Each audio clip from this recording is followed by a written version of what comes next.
허락하소서.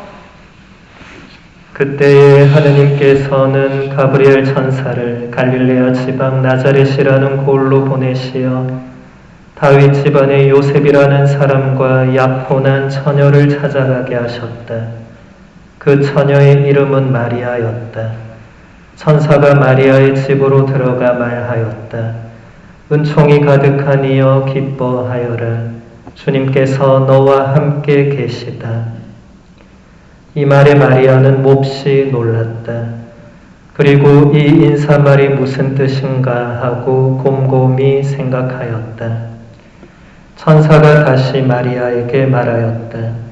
두려워하지 마라, 마리아야. 너는 하느님의 총애를 받았다.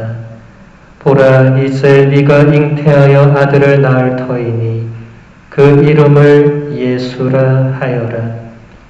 그분께서는 큰 인물이 되시고 지극히 높으신 분의 아드님이라 불리실 것이다. 주 하느님께서 그분의 조상 다윗의 왕좌를 그분께 주시어 그분께서 야곱 집안을 영원히 다스리시리니 그분의 나라는 끝이 없을 것이다. 마리아가 천사에게 저는 남자를 알지 못하는데 어떻게 그런 일이 있을 수 있겠습니까? 하고 말하자 천사가 마리아에게 대답하였다. 성령께서 너에게 내려오시고 지극히 높으신 분의 힘이 너를 덮을 것이다. 그러므로 태어날 아기는 거룩하신 분, 하느님의 아드님이라고 불릴 것이다. 너의 친척 엘리사벳을 보아라. 그 늙은 나이에도 아들을 잉태하였다. 아이를 못 낳는 여자라고 불리던 그가 임신한 지 6달이 되었다. 하느님께는 불가능한 일이 없다. 마리아가 말하였다. 보십시오. 저는 주님의 종입니다. 말씀하신 대로 저에게 이루어지기를 바랍니다. 그러자 천사는 마리아에게서 떠나갔다. 주님의 말씀입니다. 예수님 찬양합니다. 참미의 주님, 예수님. 오늘 우리는 우리 본당의 수호 성인이신 원죄 없이 잉태되신 복되신 동정 마리아 대축일 미사를 봉헌합니다. 원죄 없으신 동정 마리아의 예수님 잉태 소식은 다음과 같은 말로 요약할 수 있을 것입니다. 모든 것이 하느님의 대가 없는 선물입니다. 모든 것이 하느님의 은총입니다. 모든 것이 우리를 위한 하느님 사랑의 선물입니다. 오늘 복음에서 가브리엘 천사는 성모님을 은총이 가득한 이라고 부릅니다. 성모님 안에는 죄를 위한 공간이 없습니다. 하느님께서 영원으로부터 성모님을 예수님의 어머니로 미리 선택하셔서 원죄로부터 보호하셨기 때문입니다. 성모님은 하느님의 은총에 응답하여 가브리엘 천사에게 말씀하신 대로 저에게 이루어지기를 바랍니다 라고 하면서 당신 자신을 하느님께 바치셨습니다. 성모님은 저는 당신 말씀대로 하겠습니다 라고 응답한 것이 아니라 그저 저에게 이루어지소서라고 하신 것입니다. 성모님의 이러한 자세는 존재가 행위보다 앞선다는 것을, 그리고 진정 하느님께서 원하시는 존재가 되기 위해서는 하느님께서 일하시도록 그분께 맡겨드려야 한다는 것을 우리에게 잘 보여주고 있습니다. 우리들 안에서 놀라운 많은 일을 하시는 분은 하느님이십니다. 성모님은 수용적이셨지만 수동적이지는 않았습니다. 마치 물리적인 단계에서는 성령의 능력을 받아들이시지만 이어서 당신 안에서 인간의 모습을 취하시는 하느님의 아드님께 살과 피를 선물하듯이 영적인 계획에 따라 하느님의 은총을 받아들이시고 그 은총에 믿음으로 응답하십니다. 그렇기 때문에 아우구스티노 성인은 성모님이 육신보다 마음으로 먼저 잉태하셨다고 말했습니다. 성모님은 자신 안에 신앙을 먼저 잉태하시고 그 다음으로 예수님을 잉태하신 것입니다. 참된 신앙인의 모범이신 성모님께 우리는 이렇게 질문해 볼 수 있을 것입니다. 어머니의 그 신앙은 어떻게 생겨난 것입니까? 성모님의 신앙의 첫 번째 요소는 죄의 매듭을 풀어버리는 것입니다. 제2차 바티칸 공의회는 이레네오 성인과 여러 교부들의 말을 인용해서 이렇게 말했습니다.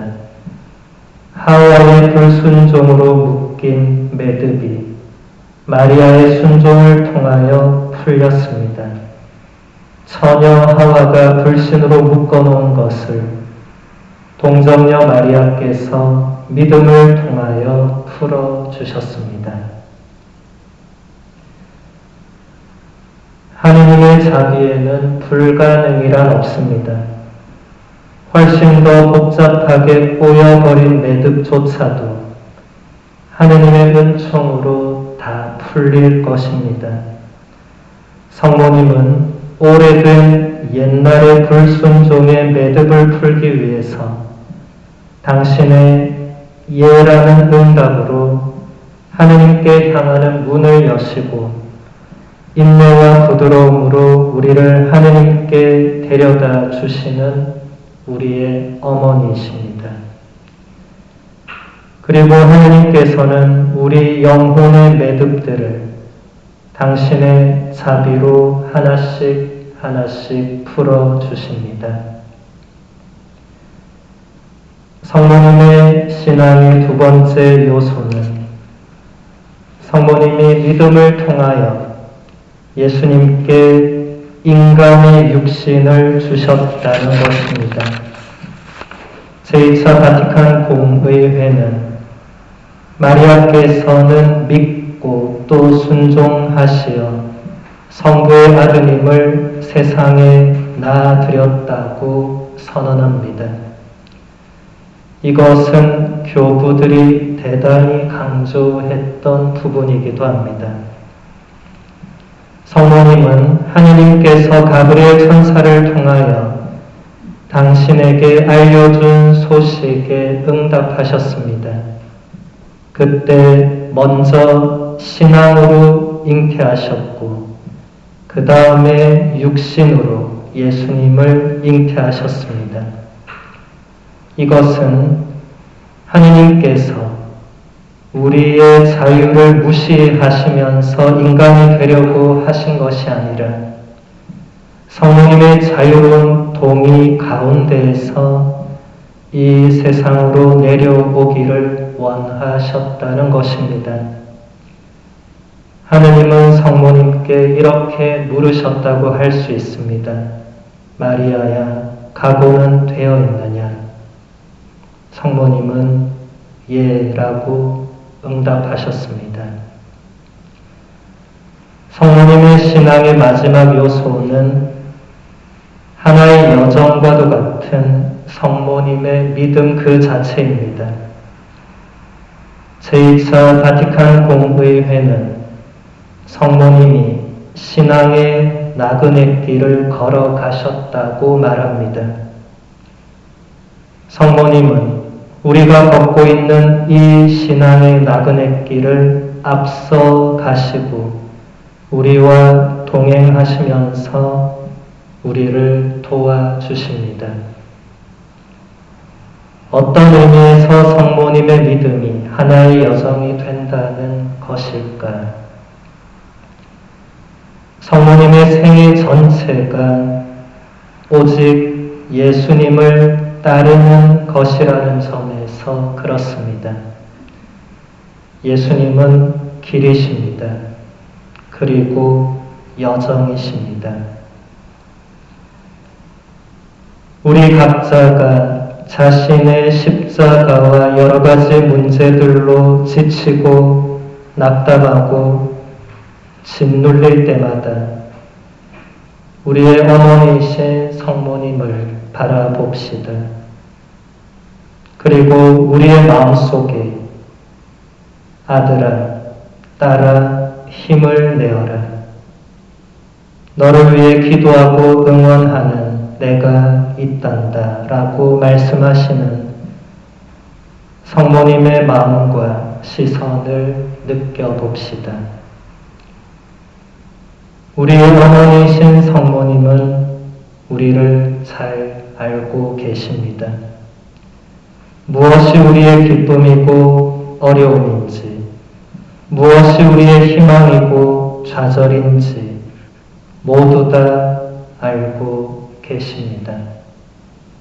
우리가 자신의 나약함과 무거운 죄책감을 느낄 때에도 우리의 어머니이신 성모님을 바라봅시다. 성모님은 우리의 마음속에 이렇게 말씀하실 것입니다. 일어나 내 아들 예수님께 가거라. 그분이 주시는 환대와 자비로 너는 다시 걸어갈 힘을 얻게 될 것이다. 십자가 위에서 예수님께서는 여인이시여 이 사람이 어머니의 아들입니다 라고 하시면서 성모님께 요한 사도를 부탁하셨습니다. 바로 그 순간에 예수님은 우리 모두를 성모님께 맡기신 것입니다. 예수님께서 우리를 성모님께 맡기셨으니 우리가 성모님께 의탁하는 것은 예수님이 원하시는 일입니다.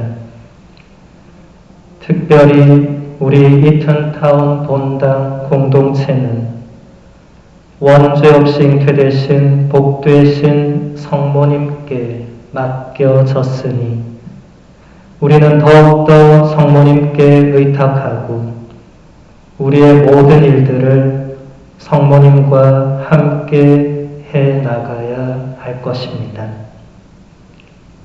오늘 미사 중에 우리가 언제나 우리의 어머니이신 성모님과 함께 신앙의 나그네 길을 걸어갈 수 있는 은총을 주님께 청합시다.